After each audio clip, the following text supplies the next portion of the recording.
Folks, how are my peeps doing? I trust that you all had a a wonderful weekend because you know what? Weekends are a time to redo, remake. Norman Reynolds says, I made it. I made it. It's great to see you, Norman. It's been a while since I've seen you on our stream. Welcome aboard. It seems like Norman E2247 is in the house. Melanie Keelan is in the house from Barcelona, Spain. Eric Hayes is in the house. Egberto, how is the foundation? I had Ocean out today, and it seems like I will be going with Ocean. That's what my plans are. I have something to send over to Dr. Professor Executive Engineer Senor Reynolds. But anyhow, folks, let's see. We also have in the house the one and only ABQ, El Senor Rodnin, and of course our beautiful Yvette Avery Herod, who says, good afternoon, PDR Posse. Welcome all. Anyway, folks, we're going to have a great show for you today. I'm going to start the program off. I was on the radio show this morning, the radio show that comes on at 8 o'clock at KPFT. I was actually in the place with Steve Hunter. Steve Hunter is a good friend of mine, and he decided he wanted me to go on board and say, hey, check, wanted to talk about capitalism, strikes, and Elon Musk, et cetera. And I think we had a great discussion. Anyway, it's a kind of extensive little thing that I went ahead and cut it up for us to have a listen to today. I think it's well worth your ride. I just got through processing it, so it is red hot, and I hope I made no mistakes as I processed the video. But here we go, and then we'll take it on the other side. But you have been watching, of course, the strikes, and one of them appears to have been settled this morning. That's the strike between the Writers Union and a lot of other people that are out on strike allied with them and the powers in Hollywood.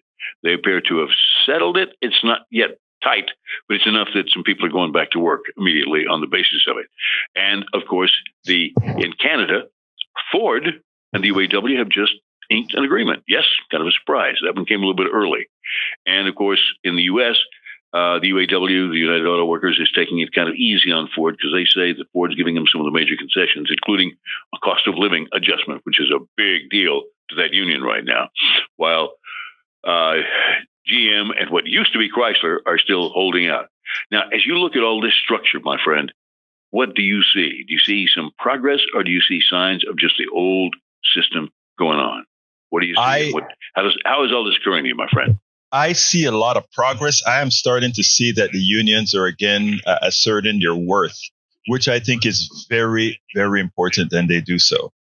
Sadly, I don't think enough Americans are fighting to be a part of the union, which I think every single American worker should be a union worker, bar none. Every single American worker should be a union worker. Corporations, they have their unions. They don't call them unions. They call them organizations, or the Chamber of Commerce, or they have Chamber all of kinds Commerce, of, right?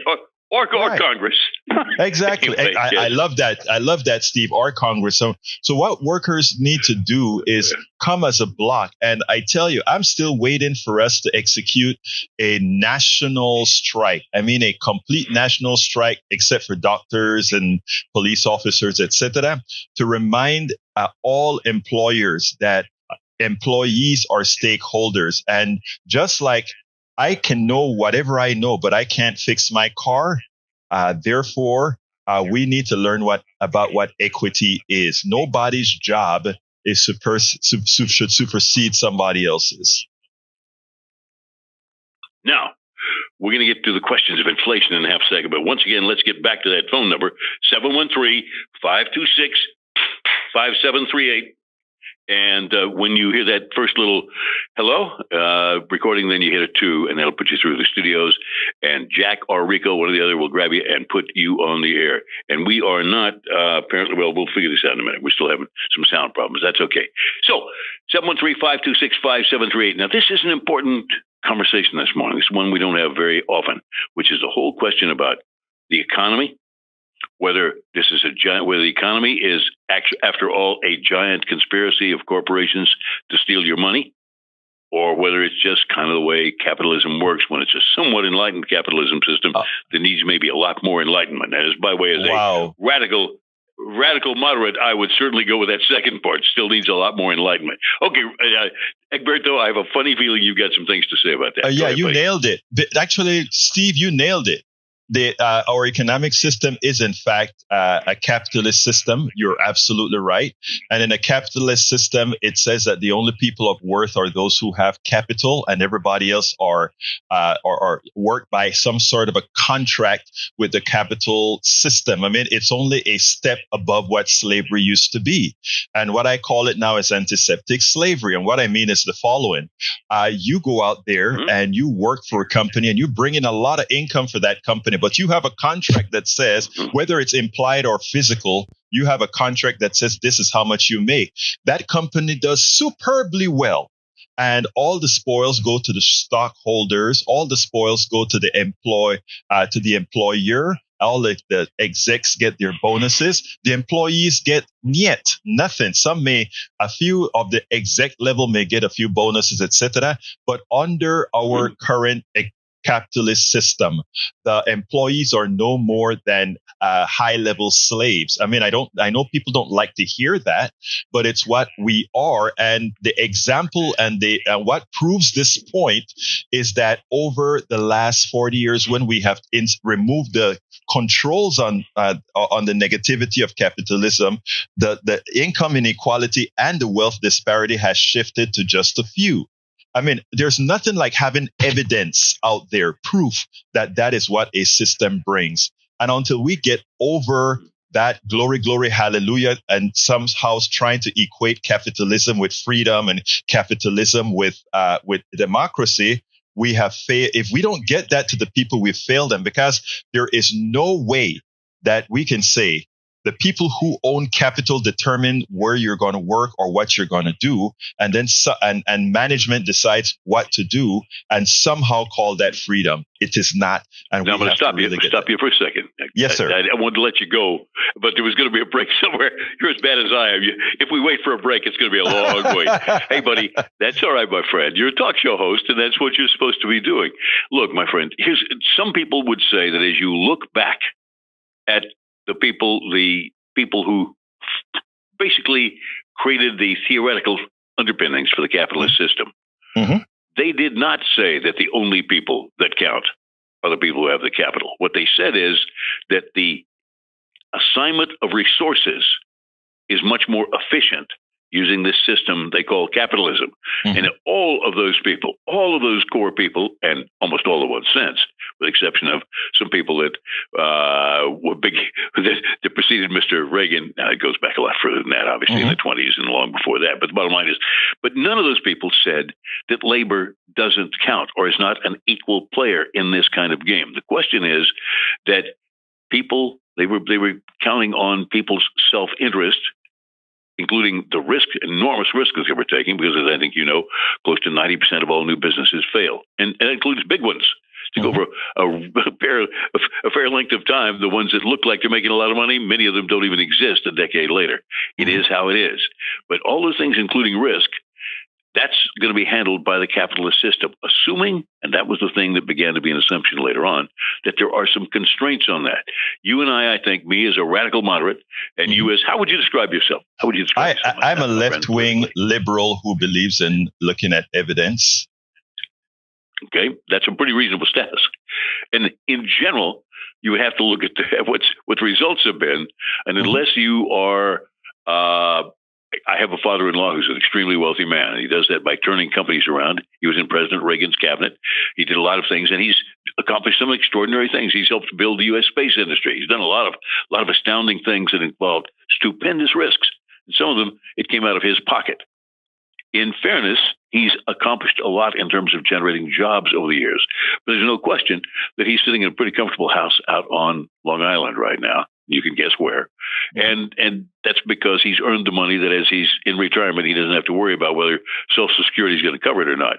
But if you look at the jobs he created and the companies that he saved, a lot of those people would say, that guy, He had some sort of magic, and somehow he managed to put things together when everybody else was shaking their hands and saying it's all done, it's over, and it's all lost, and I'm not going to have a job. But somehow he managed to put it together. How do we reward people like that for taking risks unless we allow them to have some say in the gain that comes back? Who was this or guy where does again? that money that's going to be?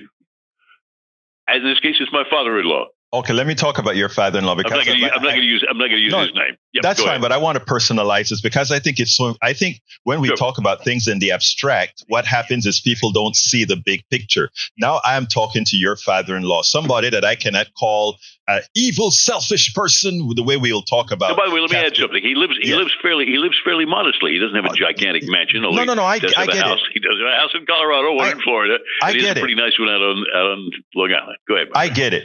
I am happy that your father-in-law was able to do what he did and create a lot of jobs. Absent your father-in-law, another person's father-in-law would have come about and done the same things he did and then used the services and knowledge and equity. Not. No, but let me finish. Let me finish what I mean. What I mean is the following. Go ahead. What I mean is that nobody is an island. I remember when I was growing up and I could do things. I could do magical things. And I thought, I am so darn good, right? And then I came to the United States and I went to the University of Texas and realized there were 50,000 other good people out there. In other words, 50,000 other people that could do what I did. And it was like, oh my God, I guess I'm not all that special after all. And what I say to that is whenever we look at Bill Gates and Jeff Bezos and all these guys as special, what we forget is by them existing, they have prevented the other one of them to have existed.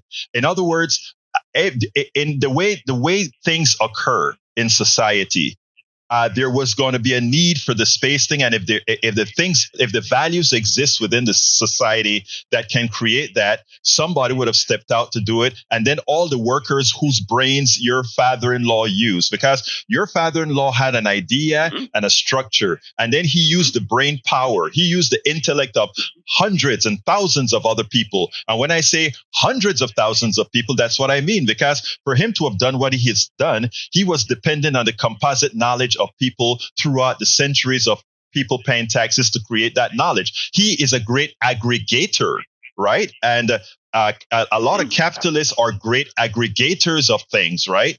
Now, having aggregated other people's knowledge, does that mean they should have billions? I will argue no, because that billions is piecewise stealing of the aggregation of others. So I am saying, I don't say that they should make good money. I think they should, because you're correct that it is an incentive to get things done. But what we have now is completely obscene. I also agree that there are many issues, politically and otherwise, where I don't agree with my father-in-law. However, I also understand something. How a rope is made is an important part more than just the strands. If we try to use a large rope to keep a ship close to the dock and it's just made up of a lot of strands, it's not going to work real well. Right. An awful lot of knowledge and craft goes into making that thing. Agreed. I will guarantee you from my own experience that what people do and what people see oftentimes is not simply an aggregate of the knowledge that was passed along to them by other people, unless you want to include their education, what they chose to remember, and how they creatively interpreted it. That's exactly what I wanted to do. What you're doing right now on this show.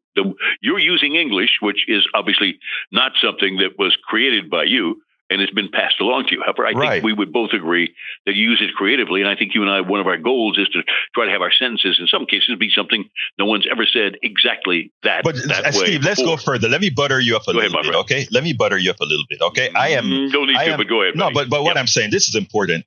I am an engineer, writer of books, all that kind of stuff, right? I got into radio after becoming an activist and doing certain things, right? I listened to Rourke. I've listened to his tonality to help me with delivery. I listen to you because you are one of the ultimate guys who know how to use a mic and get listened to on a mic.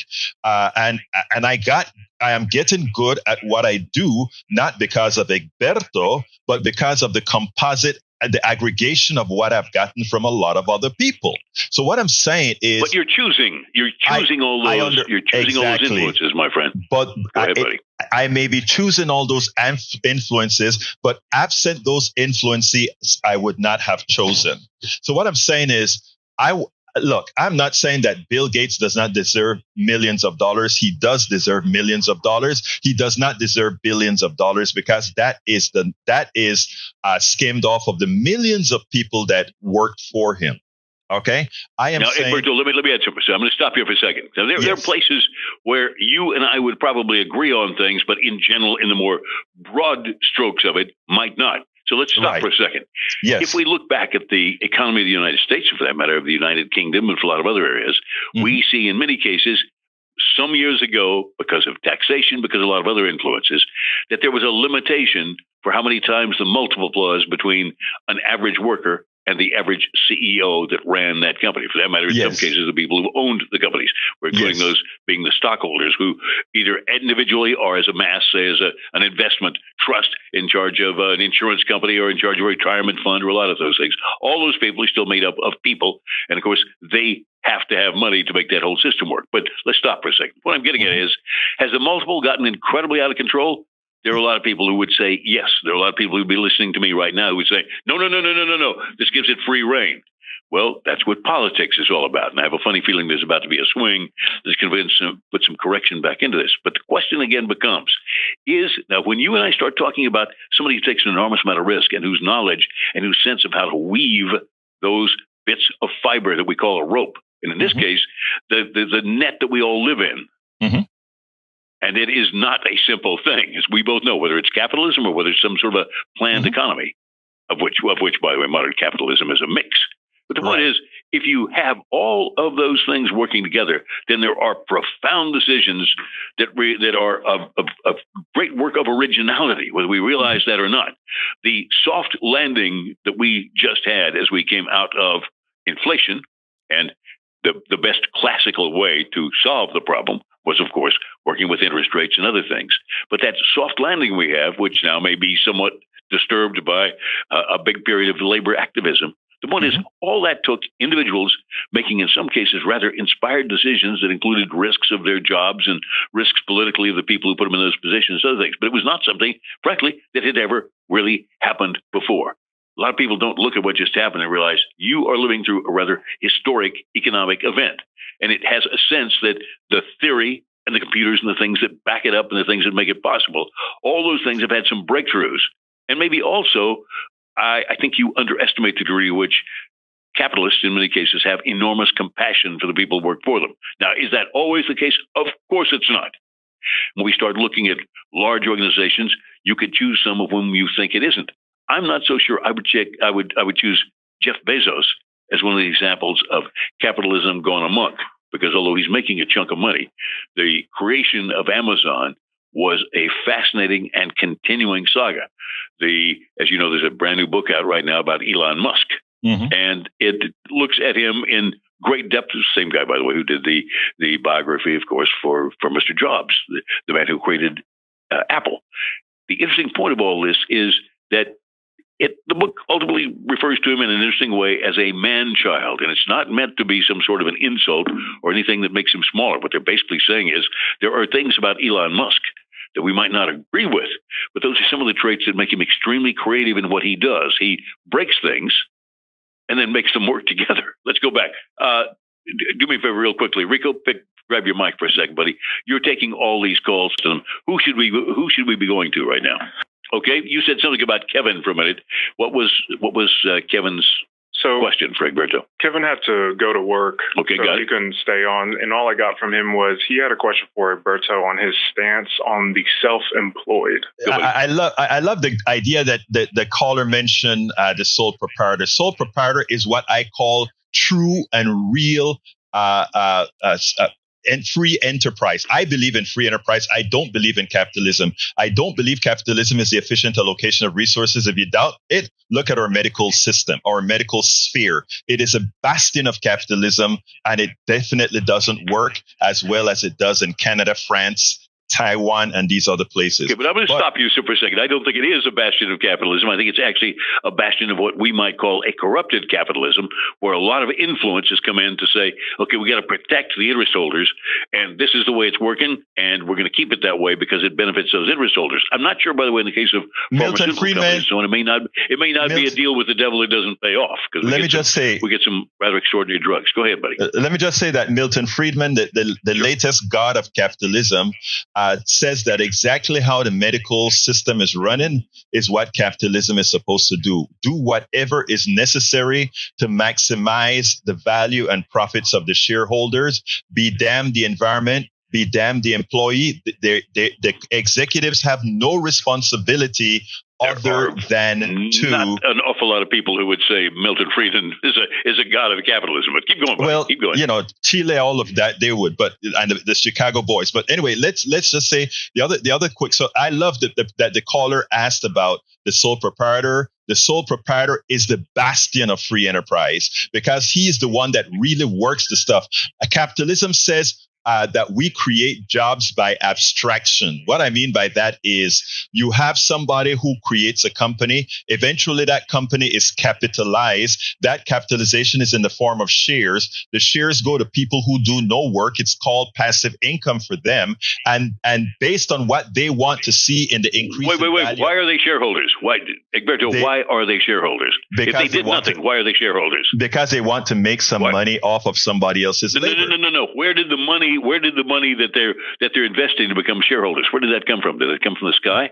No, did they go out and did they rob a liquor store for it? Where did it come from? Let me tell you, some people earned it, some people inherited it. Most people now inherited the money that's invested in the stock market. So most of the value in the stock market is from people who have inherited money or of the wealthy class. So I mean, that's what I'm saying. Right when I talk about it being a slave relationship, that I know you don't like the word slave, but if you take a look at who owns the capital markets, I can accept it. I can accept that as a part of the discussion of the politics. But let me ask you a question: do you have any statistics that show, because I certainly question that on my basis of my own knowledge of economics, that you would say that most of the money that's in the stock market right now comes from people who inherited the money? Yes, you can. That is so radically wrong. I can tell you where you can go to get it. Begin to get to it. Yep. Go ahead. You can go to a website called Who Owns America or something like that. I'll send the website, but there's a website that shows who owns what amount of capital in the country, right? And as it turns out, most, they would like to say,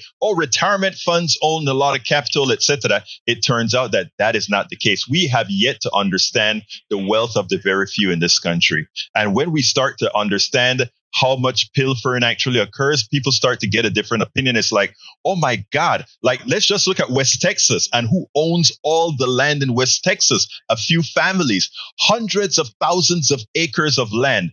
How the hell did they get that? So, I mean, there's no question they inherited that. Although many cases that goes back to the 17th or 18th or 19th century. Let's put it that way. Okay, gotcha. And that's the history of our capitalism. The history of our capitalism. But it just so happens that that's a rare situation.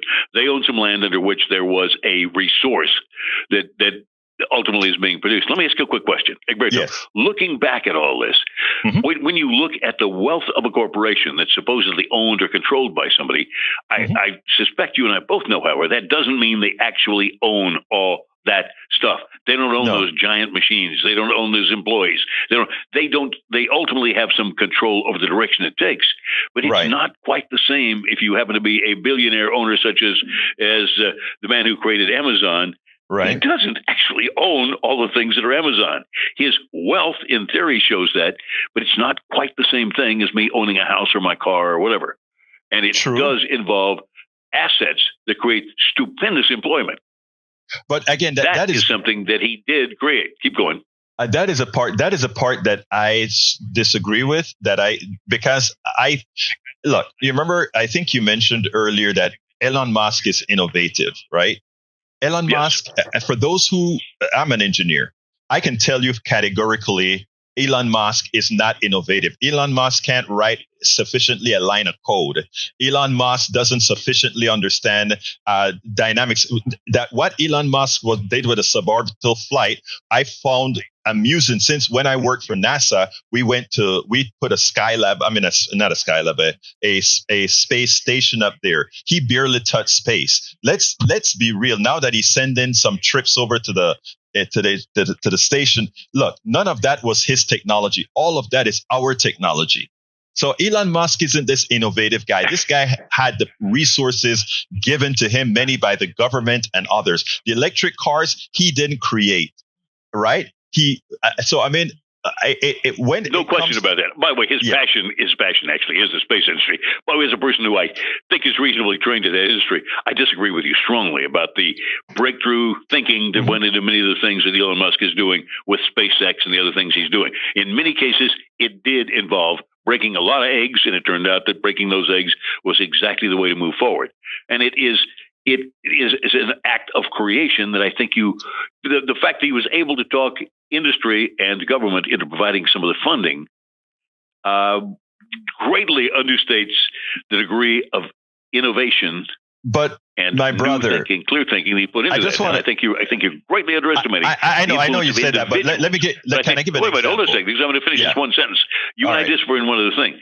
You have some sense that there is a historic force that creates these things, and it would have happened again anyway, one way or another. Somebody would have done what he did had he not done it. You and I disagree strongly on that. I believe in the impact of individuals is far greater than you believe it is. But go ahead, my friend. It's fair. Okay, let's give an example. I am yet to know what he's innovated. In other words, he's doing what he did with us by landing a craft on the ground that we used to land in the ocean is something that Russia has been doing for decades. What I'm trying to say is there's nothing that Elon Musk has put together that other countries and other people hasn't. It's just come to America. And too often when we see something come to America, it's done in America, because of our not knowing what is happening elsewhere, we think, oh my God, look how great it is. Russia has been landing spaceships at locations physically for a long time. Electric cars with the type of explain that for a second, because I think we're getting off on a little bit of a you're right here. But for a second, I want you to stop for a second. Explain to me what Russia, because I'm very familiar with what Russia did. I want to ask you what you think Russia did that equates to what Elon Musk is doing with SpaceX today. Tell me how they returned boosters and they returned other hardware and thereby made the whole system enormously more efficient. Tell me how Russia was doing that, because they didn't. Well, Russia was landing its capsules. That's a very different thing, buddy. Right. Russia was landing its capsules on land from the time we were landing capsules in the ocean. Right. But that's not the same thing. Bringing back a small capsule and everything else is thrown away is a big difference. Go ahead, buddy. The booster, creating the technology to land the booster on ground is nothing that Boeing hasn't done in the automation of a plane. I guess what I'm saying is these technologies are not innovative. They're something that's been done, and he's a great aggregator.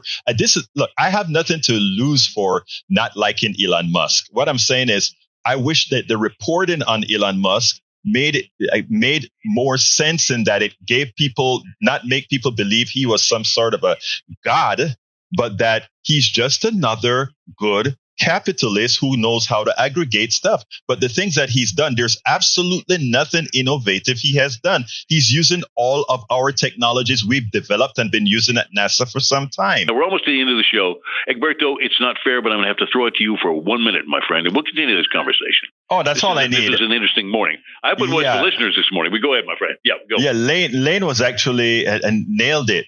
Capitalism to concentrate the wealth and get certain things done in a focused manner. But what I say is that when you have that control of capitalism, it is no longer capitalism. It is something else. So, I mean, my problem is that in pure capitalism, that what occurs, it has no soul. But what Lane spoke about, this piece of capitalism, this piece of socialism is a different model altogether. And I think that's what we need to work towards. Anyhow, that was a great conversation I had with Steve Hunter, love the guy. He really likes to push buttons, etc. So yeah, I think it's important. Given that we sort of ended on Elon Musk, I think it's important for us to understand. When I say Elon Musk did nothing innovative, I wasn't trying to minimize anything. He really didn't do anything innovative. Every single thing that they give credit to Elon Musk for, oh, so great innovation, etc. Others have done it. And not only that, it wasn't his intrinsic knowledge and technology that did it. He, again, like I mentioned about most capitalists, they are mostly parasites. They're the ones with capital and they can do things. This is not green. This is not envy. This is none of that sort of thing. It's just a matter of us being so lazy. I'm talking about a reporting class being so lazy and easily malinformed as far as what he does. Let's take a look at when space, they sent up a human being in space. They touched the borders of space and did something less than an orbital flight. And that was, wow, how great. Mercury did that. Or is it Mercury or the one that came after Mercury? They did suborbital flights with technology more powerful than my telephone, less powerful than my telephone. He has done absolutely nothing innovative. Nothing. There are articles that one can read, and I wanted to give Steve an article. Like, I have to remember to look it up. There are articles that we can point out that talks about all that stuff that the media believes Elon Musk is innovative about. That is just, he's a hell of an aggregator. That's it. Nothing else. And then being able to make it seem as if he's doing these great things. Again, that's what we are great at as a country. Smoke and mirrors. Smoke and mirrors. It is important for us to understand that there's nothing innovative. Bruce wants me to see that he has 23 patents.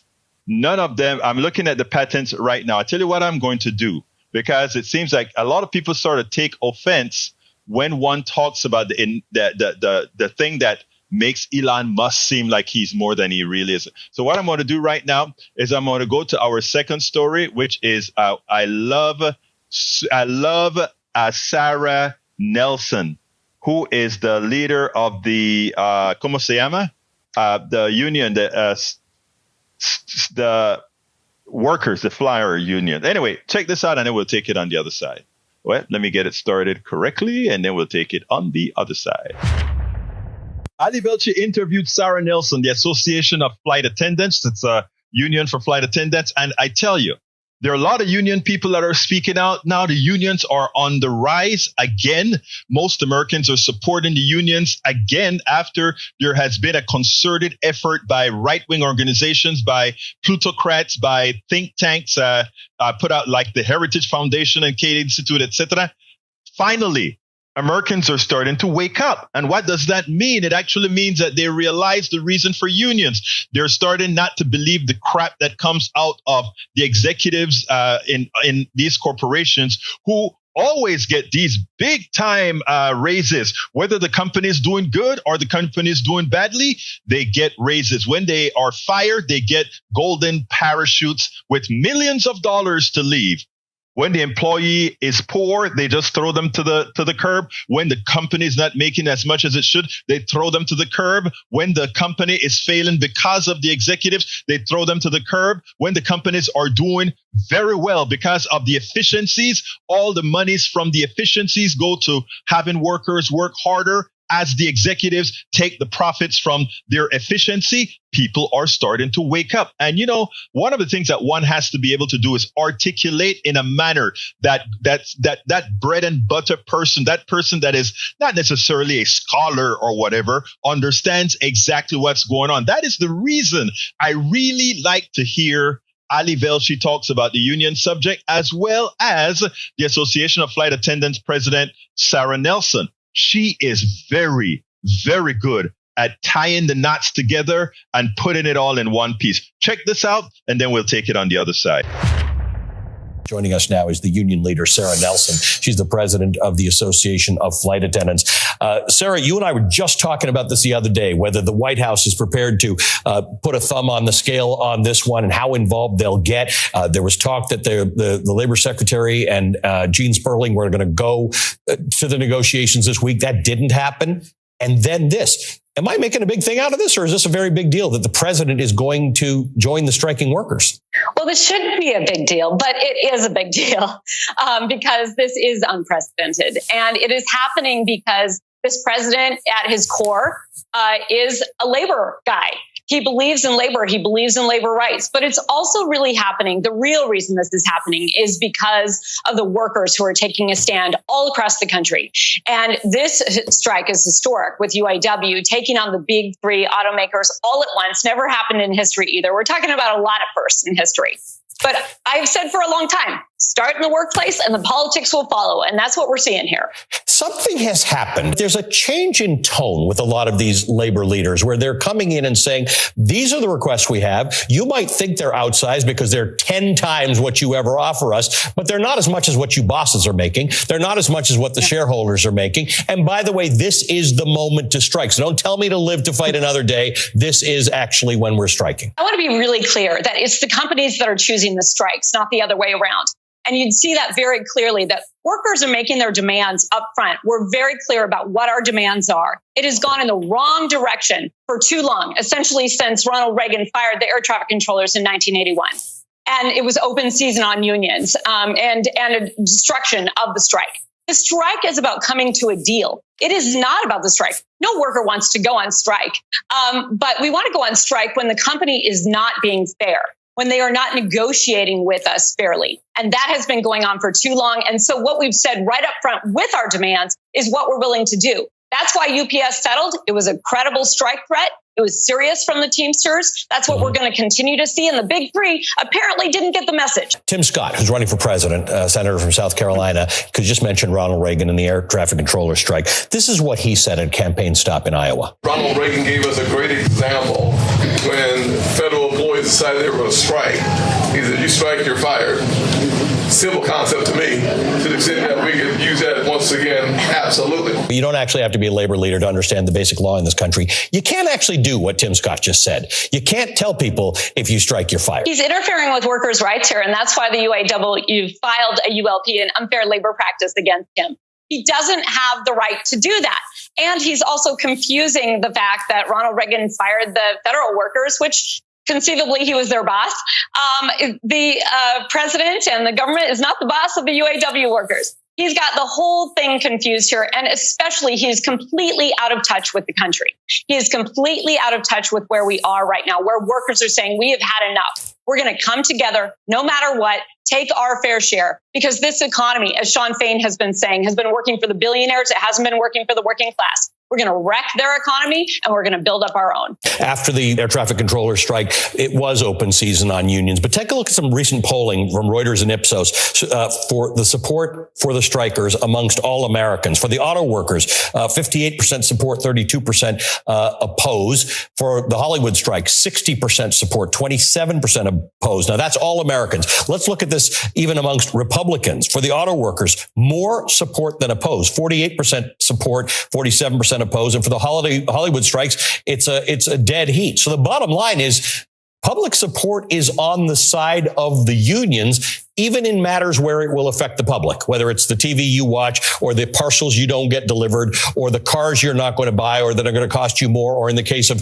flight attendants who strike, the flights you won't fly on. What's happened? Why has public sentiment changed so far in favor of workers? Because the public understands that going along with the rule book that has been in place for the last 40, 50 years doesn't work.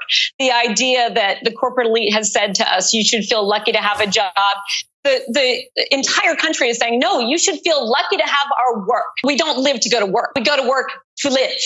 And so this is what we're doing. We're taking a stand across the country, and people are identifying with what the auto workers are doing, with what the writers and the actors are doing, with what grocery workers did before them, teachers. This has been across every single industry because it has been about taking all of the productivity of our work, making us work harder for less. And everyone understands that. So the demands are the same. These tier demands to get rid of the tiers at the auto workers, you can see that in every single industry. where a certain set of workers are treated differently than others. The jig is up.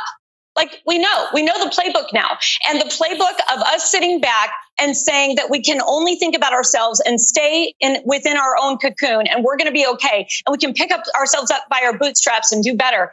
That ship has sailed. Okay, that narrative is gone. That is destroyed in America. And America understands that the people who are standing up for the regular Main Street person in America is the unions. When we were strong and there was shared prosperity in this country, unions were strong. And as unions have been on decline, so has the standard of living for the average American. It's time to fight back. And that's why you see the support of the strikers, because they understand this strike is about all of us. I tell you what, I so love this woman, just like I so love Yvette Avery Herod, our own activists here for strikers, for unions, etc. Because these are women now that are going out there and fighting the system and making the system what it needs to be. I just simply love it. Now, let me start addressing a few things. First, I want to address my brother, Bruce Pollard, as far as the patents that he stated came from Elon Musk. I want to talk to folks about that because I wrote about the patent system in my book as I see it. Class warfare is the only resort to right-wing doom. Why did I write about the patents in a book that talks about class warfare? Because one of the patent system is one of the great stealers of ideas. I want you to take a look at this is what Bruce sent as far as all the patents that Elon Musk has. By the way, what's common here is it's Elon Musk and a whole lot of other people. Elon Musk is just a name, right? The real inventors are generally all these other people. He's just a name who doesn't know anything about all this stuff here, but he owns a patent because he had the capital. I explained about this in As I See It, Class Warfare, the only resort to right-wing doom. What a lot of capitalists have a tendency of doing is they grab onto patents that prevents anybody else from doing something that is common knowledge. When I just started to come into the software business, my first product after my checkbook program, the first commercial product that I was building after my checkbook program was going to be a what again? It was going to be a cart to really sell products and all that sort of stuff. And when doing a patent search, found out that Amazon's Jeff Bezos, patented one-click. What that means is something that is as simple as buying stuff with a shopping cart was now owned by Jeff Bezos, and anybody who wanted to develop something had to get some sort of a license from Bezos to do a one-click type shopping cart. Something that is obvious.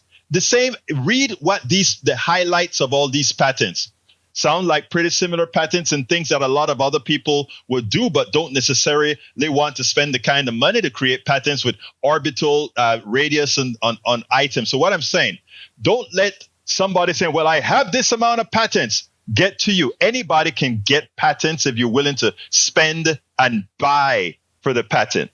All right, you can do that. And then you can stop other people from developing stuff so that you are the sole owner of this stuff for 17 years. The patent system is one of the other forms of capitalism holding back others. It's not free enterprise at all. It's not free enterprise. It allows the wealthy to grab onto technology that they don't necessarily invent. And that's what guys like Elon Musk do. And that's the animosity I have towards the people like this. Look at the patents. Look at it that it's not just Elon Musk, but it's always somebody else. But he's the master. He's the one with the money. He is the one with the cash. Going a little bit further, my brother here, Mike Cisak, said, well, like, Bertie, you're talking about innovative, and this guy hasn't done anything innovative. I would almost wager that the major product I have to fame was to make an 8250 UART do something that Intel didn't design it to do. And I used software in the Windows NT then operating system, the MS-DOS then operating system, the Windows 3.1 then operating system to do something magical with the interrupt so that it could run in the background that even Bowen spent gave me quite a bit to do it. Innovative? Yes. Build on other people's innovations as well? Yes. Do I make sure to admit that in as much as I innovated this particular thing, it's really built on the work of many others? Yes. But guys like Elon Musk and these other guys make believe like they are the ultimate inventors of things. I love the shared collective way that things really occur. The shared collective way. None of us exist in a vacuum. None of us are insular. None of us are singular. We together can do things.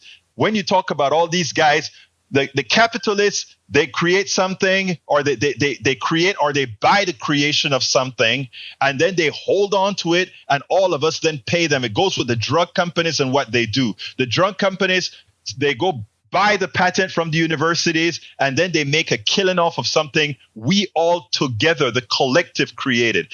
That is what I'm fighting, folks. I am not fighting against this is not about envy or anything like this. This is all about equity. This is all about collectivism. This is all about us doing things together. And that is what the patent system fails to allow. That is what capitalism is a failure at, because what it does is, and we have the proof to it now. What we have, the income and wealth inequality that we have right now is a direct result of a economic system that favors capital, no more, no less. And until we can actually stop being indoctrinated and understand the evil within it, understand that it's nothing more than allowing a particular sect in our society to be legal parasites. Until we get it, nothing will change. We'll fight each other on crazy reasons, but again, we will fight each other for this system. If you want free enterprise, that is what ultimately works. Free enterprise. Freeze enterprise. And that is something that we don't have. That is something we don't have. All right, Bruce says shared collective the way it should be. Capitalize is part of it, but equality is good. What alternative would you suggest? To know what my friend says, the alternative to capitalism is, the alternative to capitalism has not yet been tried. The alternative to capitalism has not yet been tried because capitalism makes it a duality. You're either a communist or a capitalist. My answer is free enterprise. Free enterprise. Because remember, the capitalist does not invent or create anything in general. The capitalist doesn't create anything. So get rid of the capitalist and you still get invention and creation. What we have to do is mechanisms that have the capital flow to that which to those who actually create something. Right now, the capitalists take. You go ahead and consider those who create. How do we achieve free enterprise? We achieve free enterprise by allowing let's give a good example. Medicare for all. In other words, if everybody had the ability to get good healthcare away from an employer provided by the state. Okay, provided by the state. That takes away the burden of having to sell your soul for healthcare. All right. Child care. If we had a good child care system, in other words, if we can build good social services, then people are free to innovate and we would get laissez-faire economic growth. But why don't we get it now? Because the corporations have a stranglehold on us. That is the answer, Brother Bruce. The stranglehold that they have. We have to get out of the indoctrinative state that we've been taught all our lives. Oh, somehow these guys create innovation. They don't. They don't. If they created innovation and it was good for society, we would never have gotten here with the climate issue. We would never have gotten here with all the pollution that we have from corporations who just look for the bottom line. The efficient allocation of resources. Right now, it's funny. They save money by polluting, right? They save money by polluting, or I should say they make more money by polluting. then they charge us again and make more money by cleaning up that which they polluted. It's simply amazing. It is completely and simply amazing. Anyway, folks, I had one more video, but it's 6 minutes long, so we only have about 5 minutes left of the program, so I don't have the specific time to go ahead and do that right now. But it will be in the blog for the show that you guys can go ahead and watch, Anyway, let's see if I missed anything here. Did I miss anything? Egberto, this is how communities help each other. Nothing wrong to help. Bought and delivered 12 baits of hay from a farmer who rescues horses from the slaughterhouse, 2 loads. In the pouring rain for the kids for our... Oh, let's see that. Look at that. Let's go ahead and put that onto the screen. I love... You always have something nice like this to show us, Buttigieg MCP. Here we go. Let me repeat. Let me read that again. It says, Egberto, this is how communities help each other. Nothing wrong to help. Bought and delivered 12 bales of hay from a farmer who rescues horses from the slaughterhouse. 2 loads in the pouring rain. LOL. For the kids, for our trick or treat free giveaways and movies. That's what I'm talking about, Bridge. That's my girl. That's what I'm talking about. That is what we're talking about. Let's see. Eric Hayes says free enterprise is not here due to all the government policies and regulations. No, free enterprise is pretty much not here because of the corporate state. There's a very, very big difference. Like I said, stop and start thinking outside of the box. Start thinking outside of the box. Let's see. Bruce says, or the airplane. The airplane was created by a whole lot of technology, not just the Wright brothers that gets credit for all the technology to get the first thing to fly. But again, we give kudos to the Wright brothers because again, they got it off. But think about this: if all the different technologies that when patents weren't if they had to go ahead and take a look at a patent search and all of that in the old days, you think that would happen? Nah, I doubt it. Hey, Robert Davenport is in the house. How you doing, Robert Davenport? And so is Daniela Doe. The diesel engine saved humanity from the horrors of steam engine and spurred a revolution in trade and travel. Good. I love that. And not only do I love that, I agree with that. What else have we got here? Para ver. Before I leave today, I want to see 24-minute podcast. Are we headed towards mass violence? I sure hope not. I am not a violent person. I hope we're not, my dear friend. Para ver qué más tenemos aquí. You gave me. Let's see what else we got here. All right. It looks like we are about done. So let me go ahead and ask everybody that has the wherewithal to please support the program. How can you support the program?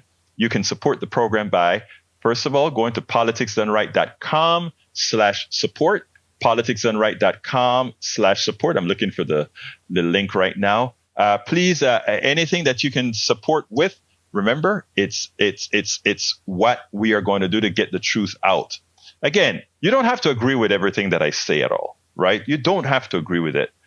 That's what this is all about. That's what this forum is all about, to give everybody the opportunity to say, now I have my own opinions and you do yours as well. Now, I like to be back. Hey, Buttigieg MCP, thank you so kindly for the super chat. Support us. We need it.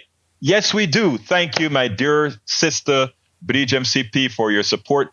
Always. You always support this program. politicsdoneright.com/support is give you all the different forms in which you can support our program. But I have another request, and that is I would love as many of you to please become a what I call a supporting member of our newsletter. Our newsletter, you can read our newsletter for free.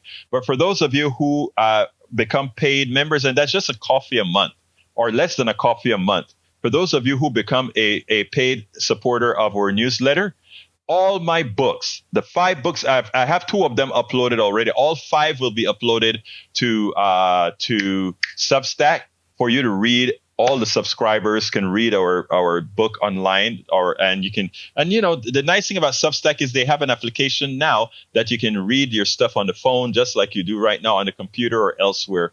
So again, please consider going to politicsdoneright.com/newsletter to support, to go ahead and get a version, to go ahead and be a paid member of our newsletter. You will really, really help us get the job done. It's a lot of work, but you know what? This is our mission. Our mission is to tell the truth. Our mission is to inform. Our mission is to cut away of so much of the misinformation that we've had. So much of the misinformation that we've had. And, we're living that right now. And, there are many in the mainstream media that it's not that they wouldn't want to tell you that, it's that they cannot tell you that. If you take a look at their advertisers, you'll understand why. Anyway, folks, I got to get out of here. My name is Egberto Willies. This is Politics Done Right. I thank you so kindly for your ears. I thank you so kindly for your eyes. Please do remember to support us at politicsdoneright.com/newsletter, politicsdoneright.com/newsletter. Sign up for it today. Get a paid version today. It's a coffee a month for Politics Done Right. It's worth it. Thank you, Norman. I like the word, stay woke. My name is Egberto Willies. This is Politics Done Right. And you guys know how I end this, baby. I am what? We spend a lot of time deconstructing the news, trying to parse it into a form that everybody can understand. We try to find those little nitpicks where it flies above the fray, etc. If you really like these videos that we do, I want to ask a big favor. Please go ahead. Number 1, subscribe to our channel. And number 2, please join if you can. Thank you so kindly for watching. Keep watching. Please remember to share. We must populate the entire internet with our progressive message, a message that we know is what most Americans say that they want. So help us.